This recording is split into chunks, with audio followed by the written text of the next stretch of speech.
Hey, good morning. Happy hump day. I was just reflecting about something, and as per usual, was like, I should just put it on the internet for everybody to see in case one person can, get something out of it. So, last night, I stayed up super late because Eric, my partner, was not home, and my natural rhythm of sleeping is like total night owl. So, is anybody else like love being up late and just like thrives on being up in the middle of the night and that's when you get your best work done? If yes, give me a thumbs up or a heart because I need to know who my other night owls are. But I stayed up really late and I got a lot of work done and I felt really accomplished when I went to sleep. And like that's one thing that feels really good as a night owl is like when I go to bed, it's like I'm spent. Like I've used that day up. I've wrung it out. All the juice is out. It's done. I've done everything that I could do. And I love that feeling. And I love going to bed with that feeling. So that's what usually kind of gets me to stay up really late is that I'm kind of searching for that. But when Eric's home, he has to wake up really early and he has more of a set schedule. Hi, Mom. And so we just go to bed earlier and wake up earlier, which I'm fine with. That's whatever, it works for us. But when he wasn't here, I was like, oh, I can actually like go to sleep when I'm spent and I can wake up when I feel like waking up. So I set my alarm for 7 hours from when I went to sleep, which is what I always do because 7 hours is non-negotiable for me right now. And I went to bed feeling like totally accomplished. So I woke up this morning and I was like better rested than I've been in weeks. Like I felt really good because I had gone to sleep when I felt like it and I had woken up when it felt right. And I got up, was like ready to tackle the day, and I went to go turn on the tap to make my coffee and there was no water. And then I remembered that my building is shutting off the hot and cold water today, which is something that I've had like weeks of notice for. It's not like a surprise, but I totally forgot. And so I was like, oh dang, like I didn't put any water aside last night. And I was like planning on having this super productive day at home in my pajamas and not having to go anywhere or do anything. And then the craziest thing happened, like totally outside of my control. I started like this spiral of being really mad at myself that I didn't prepare properly for not having having water. And like it was silly to the point where I saw it happening and I had to just stop it and laugh because I was like, Katrina, what are you doing? Like, why are you getting so angry with yourself about something? Like, we are so privileged and so lucky. I can walk out of my building right now to the convenience store that is right next door and I can buy basically an unlimited supply of water, right? Like so many people in the world can't do that. So like this is so not a problem, right? Like really, this is not a problem. The fact that my tap doesn't have water coming out of it today is not a real problem. But it reminded me of how much we sabotage ourselves and how the first thing that we do when we're feeling good and when things are vibing is we like get afraid. And it's totally subconscious most of the time, but we get really freaked out and we're like, things are going really well. Oh my gosh, the ball is gonna drop at some point and I'm really afraid of when that happens and I don't want it to happen. So I'm going to create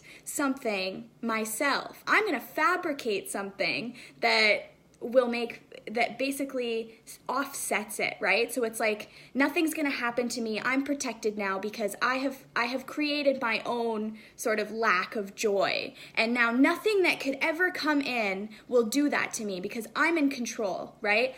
I have the power and nobody's gonna steal my joy away from me but me. And it's just like crazy when we think about it, right? Like we cannot allow ourselves to just sit in joy because it is so scary. It is so vulnerable to just like be in joy and to feel good. And so what we do is we create these situations and we start worrying about stuff that's never going to happen. Or we create problems, like we just pull them out of thin air and make them up so that we can protect ourselves from the fear of being let down from feeling good. And so I just wanted to tell you this story as a reminder, because oftentimes this is running and playing in our heads without us noticing it all the time. And it takes a minute of realization. And for me, like, I'm pretty tuned into it. And so I caught it this morning, and it was also so absurd that I was like, oh, this is absurd. I'm going to laugh at myself about this. But often it's like unnoticeable because it's running all the time. We're constantly inserting these negative thoughts without even acknowledging them as a means to protect ourselves from the fear of being dropped from a high, right? And so we create these problems that don't exist. We worry about things that will never happen. And we personally pull ourselves out of feeling good and out of joy. And then the funny thing about that is that we all want to be happy. We all want to feel good, but we do not want to be blindsided. Ever. We never want to be blindsided. So what we do is we're like, oh, I'm feeling really good, but something could come along and ruin that. And so I'm going to beat them to the punch, and I'm going to pull myself out of joy. I'm going to make it certain that if anybody is going to take me out of joy, it's going to be me, right? Because we're stubborn and we want to have control. And I don't know, anybody else out there, like perfectionists, stubborn, it's a technique. We don't even know we're doing it, but we're doing it all the time. All hours of the day. It's like a tape running in the back of our minds that we're not even aware of. So I wanted to tell you this story this morning so that it can maybe give you a minute to tune into that. Like, sometimes you just need a little reminder to be like, oh yeah, I am worrying about whatever, like, you name it, I'm worrying about X thing, and it's not actually a problem. It's not actually something that's happening. It's not something that I need to solve. It's not something that I need to spend time and energy on, and then you can let it go because it's not serving you. So I just wanted to share this story with you today in case it, is something that you can tune into, and it can just make your day a million times better right now by letting it go. So my, only tip is like, just take a minute and be like, what am I worrying about? What am I anxious about? What am I concerned about?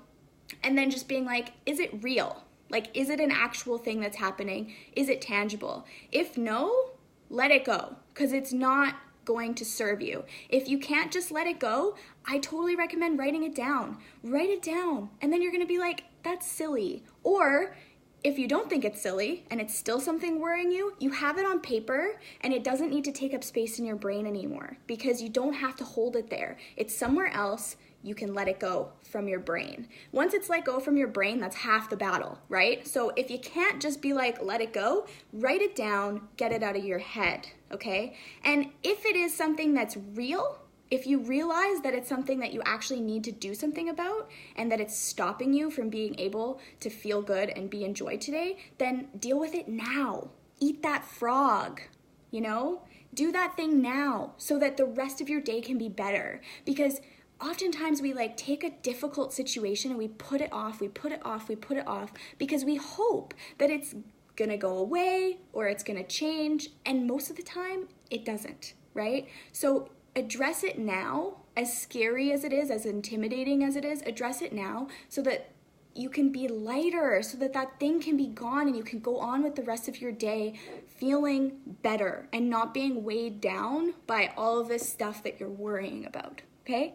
So that is my little moment of the day for you. I hope everybody has a really wonderful Wednesday, and I will talk to you later.